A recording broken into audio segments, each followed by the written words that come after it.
Hello mga kananay! Welcome to Nanay Serye. Ayan, kwentuhan tayo mga kananay. Siguro maraming nagtataka sa inyo kung bakit ako nagbibideo, nagre-reels, nagpo-post ng kung ano-ano, walang kwenta or ano. Um, Gusto ko lang malaman nyo guys na akala ko pagka nag-vlog, nag-reels, ganon, syempre may kita ba dyan? Maganda ba yan? Kasi maraming vlogger talaga na kumikita, nagiging successful, ganyan. Pero na-realize ko na kapag gumagawa ka ng video, nagkukwento ka sa video, nalilibang ka, lumilipas yung oras mo na masaya ka sa ginagawa mo, ganyan. Diba, nakapag-marites ka na, nakapag-video ka na, nakapag-post ka pa sa wall mo, di, masaya. Ganun lang. Basta happy lang. Ganyan. Gusto ko lang i-advise sa kapwa ko kananay. Siyempre tayo, dumadaan tayo sa mga pagsubok, problema. Minsan nga, di ba, magkano lang yung laman ng wallet natin. Ganyan.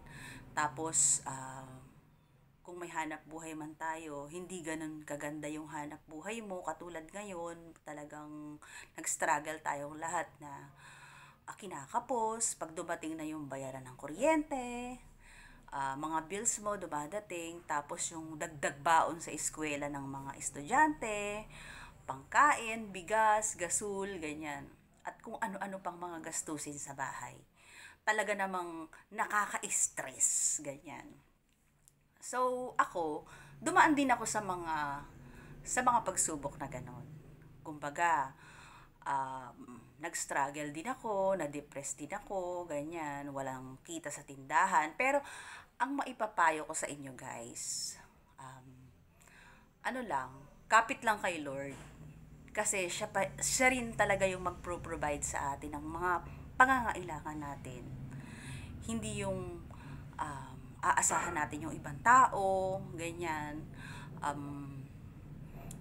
Meron pa nga dumadating sa point na magmamakaawa ka sa ibang tao, ganyan. Pero take note, kapag dumating yung pagkakataon na wala ka, huwag kang malungkot. Kumbaga, matuwa ka kasi malalaman mo yung mga tao na mag-i-stay sa'yo. Yung mga tao na hindi ka iiwan kahit wala ka. Yun guys. Napakasarap ng feeling na kapag ka walang-wala ka, malalaman mo kung sino lang yung mag-i-stay.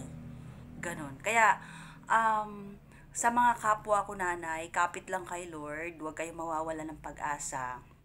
Ganon. Kasi, wag mong isipin na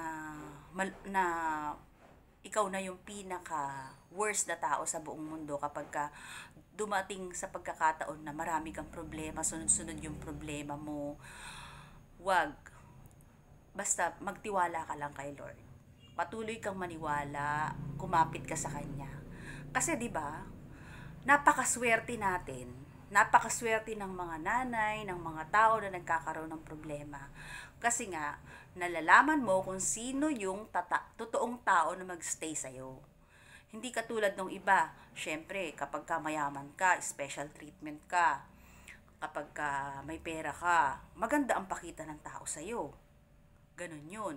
Hindi mo malalaman kung sino yung totoong tao sa'yo. Pero unless pero yung mga nakakaranas ng mga pagsubok na walang-wala ka talaga, down na down ka talaga, malalaman mo kung sino yung taong nag-i-stay sa'yo, di ba? Yun yung pinakamasarap doon. Kaya, kapit lang, mga kapwa ko kananay. Huwag kayong susuko dahil si Lord, lahat ng mga pangangailangan nyo, ipoprovide niya. Kapit lang. Yun lang.